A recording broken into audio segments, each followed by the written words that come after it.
Stop using the T word.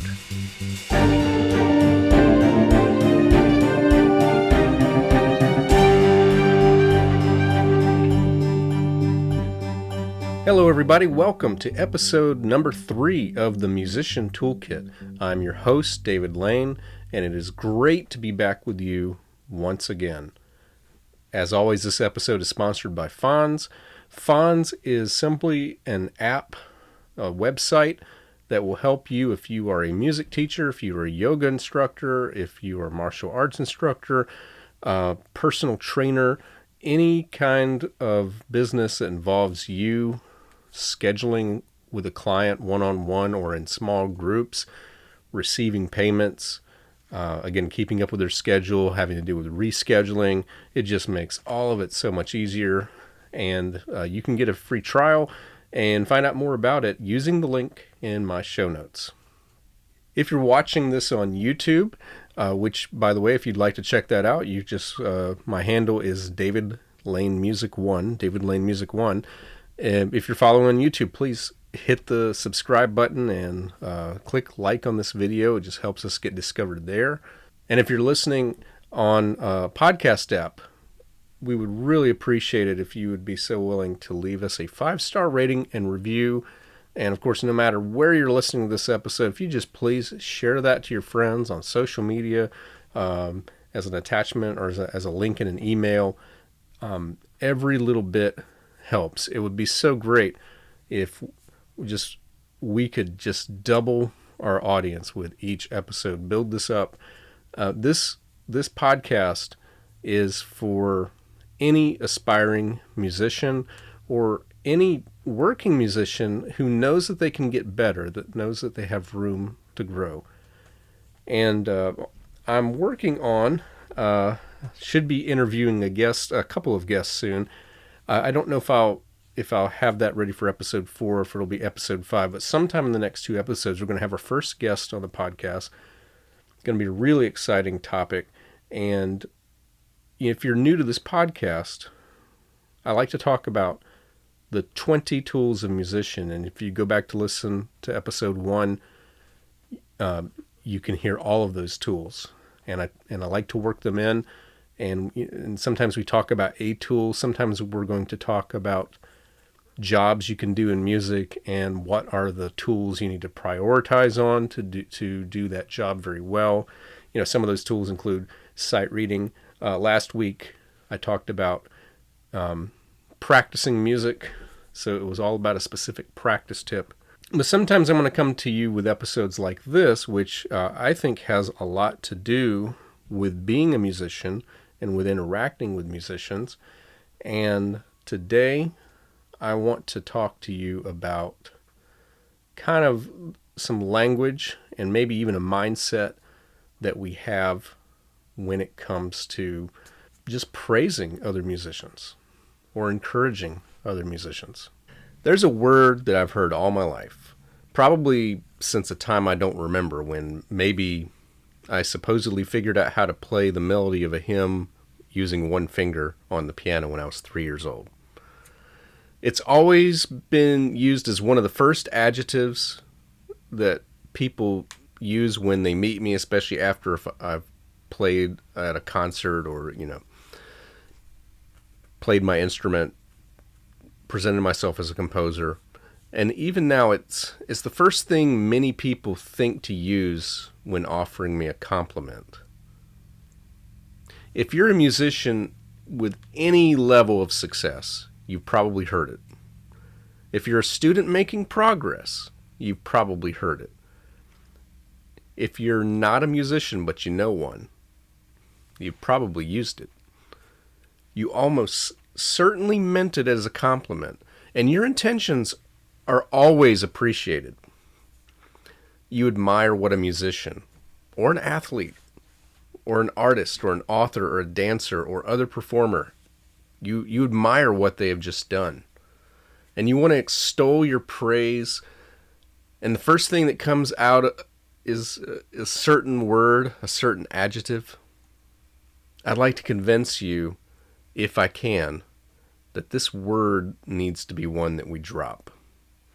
If not completely, at least move further down your list of choices when talking to a musician or another artist, or talking about that musician or an artist.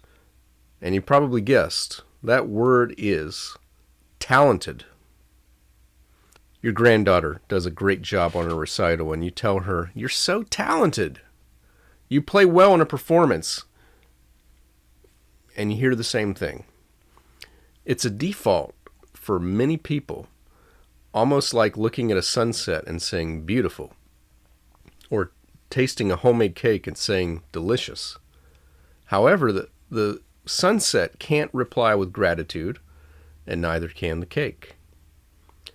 Although the baker of the cake might offer thanks for your reply because almost certainly they were hoping that it would be delicious. However, the word talented has two big problems. And the first one is that it praises natural ability while demeaning the effort. When you praise someone's performance by calling them talented, you are doing at least one or more of the following things. You are, first and foremost, complimenting their natural ability. You are ignoring the effort that they spent in preparing for the performance, or you are placing a higher value on things coming easy rather than triumph through hard work. And I'm going to say that last one again, because I think this is a powerful reason, at least for me, why I have for many years not cared for the word talented, either directed towards me or anyone else. When you use the word talented as your first choice, it's highly likely that you are placing a higher value on things that come easy rather than the triumph that comes through hard work. So let's ask a question here. What is talent anyway, and what is it actually good for? Talent isn't exactly bad, but let's talk about what it is. Talent is some combination of physical or mental attributes that allow a skill to seem easy. And for some things, it really does matter. After watching my first Arnold Schwarzenegger movie when I was 13, I believe it was Predator, was my first one. And then I found Terminator and Conan after that. I was 13 and I was convinced that I could work my way to looking like him. By the time I was 15, 2 years later, with a prematurely injured back, I had already realized that I did not have the body type to have muscles respond to that certain type of training. I would also love to run faster than a 6-minute mile, but I don't have either the leg length or twitchy muscles that requires. And I've also wanted to be able to truly slam dunk a basketball, but no amount of effort ever got me taller than 5'8". Okay, bring us back to music. Finally, I would love to be able to play all the chords as written from composers like Rachmaninoff and Prokofiev, but my hand size will never be larger than what it is. So I'm one of many pianists today that needs creative solutions. But what would have happened if Schwarzenegger lifted weights for a year or two and then gave it up? Michael Jordan was cut from his high school basketball team 1 year and didn't get a starting job the next. What if he said it wasn't worth it and gave up?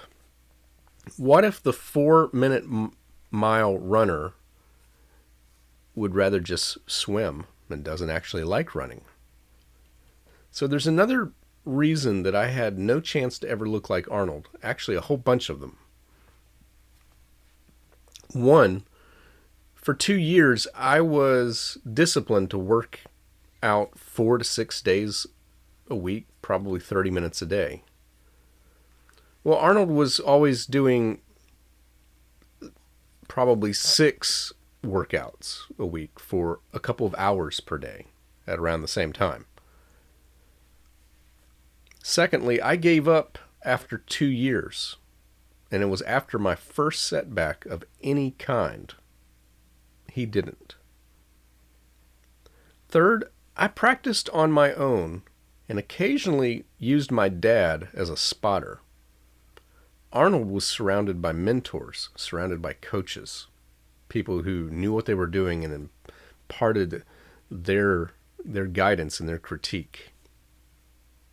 Number 4, my financial investment was weight sets found at a thrift store. Arnold's financial investment gave him what's known as skin in the game. And 5, finally, and it does have to be said, I was never willing to partake of the performance-enhancing nutrition that Arnold has verified that he has used. Michael Jordan is well documented for just how hard and long he practiced. And Kobe Bryant would do the Lakers team practice and then stay and shoot nothing but free throws until he had successfully made, not attempted, made 1,000 for the day.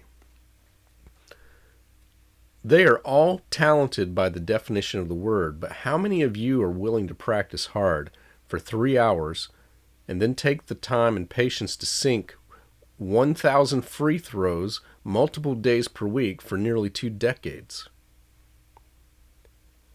When I play a Chopin piece well, and someone tells me how talented I am, I wish I could let them hear what it sounded like when I could only play it at 1/6 the tempo, while trying to figure out the fingerings. I wish I could show them my moments of having to shush my lingering doubts. And I wish the relatives of students could understand the value of practice. I could never be like Mike or like Arnold. But even with the immeasurable lack of talent I had for basketball or bodybuilding, I could have gotten a mentor or two, committed to daily work for multiple years, and I'm confident that I would be very good at either one, albeit on a less than world-class level. Before we're done, I'm going to say one more thing about what talent is actually good for. But first, let's talk about the other reason that using that term for praise is bad. And that is, those who embrace being talented are being set up to fail. Anybody who is genuinely talented at what they do will find it easy in the beginning. But what happens in the following situations? When they finally get to a piece or skill that doesn't come easy, when they encounter other musicians or people of their skill who have progressed further. Because I was so talented for years, I didn't understand why I had to practice. I hated practice until my last couple of years of college, and I never genuinely loved it until I began to teach. I started taking lessons just before I turned 6, but I find myself teaching 11-year-olds who practice the same level of music I was learning when I was 16. And as a child or an adolescent, I just hated adversity. I hated the struggle of learning something hard. It was a lovely hit of dopamine to have someone call me talented with genuine enthusiasm because I could rest on that no matter what. I wasn't preparing myself to be a good pianist on a much faster timetable because I was resting on some adjective. My story is actually good because I did learn to practice and value having a challenge. But what about the student who is always told how talented they are, who finally reaches a level when things get challenging and quits lessons within a year? I've seen it happen many times as a teacher. So what is talent actually good for? Talent gives you a head start. It just means that you're not struggling to get the basic concepts and may pick up some things on your own that others require being shown how to do. But nearly everyone hits a wall at some point. At that point, talent is no longer something that is a virtue. If a person with talent starts learning their skill at a young age, develops a fondness for challenges, commits to practice every day, and doesn't quit for at least 10 years, they will probably become elite. A talented person who skips days of practicing and doesn't embrace the challenge will soon find themselves way behind the ordinary students who simply had determination and commitment. So, is this a word that we can commit to, if not dropping?